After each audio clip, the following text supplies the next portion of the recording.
A deadly ice storm is moving into the Northeast, expected to bring dangerous wind chills as cold as 50 degrees below zero. The only thing that will help folks survive the night is going to be shelter and sustained heat.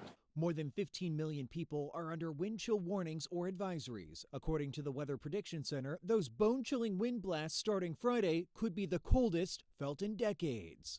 It's brutal. And the ice is so treacherous right now. In parts of the South, icy conditions persist. The death toll is rising. Hundreds of thousands of power outages reported and drivers facing a big mess on the roads.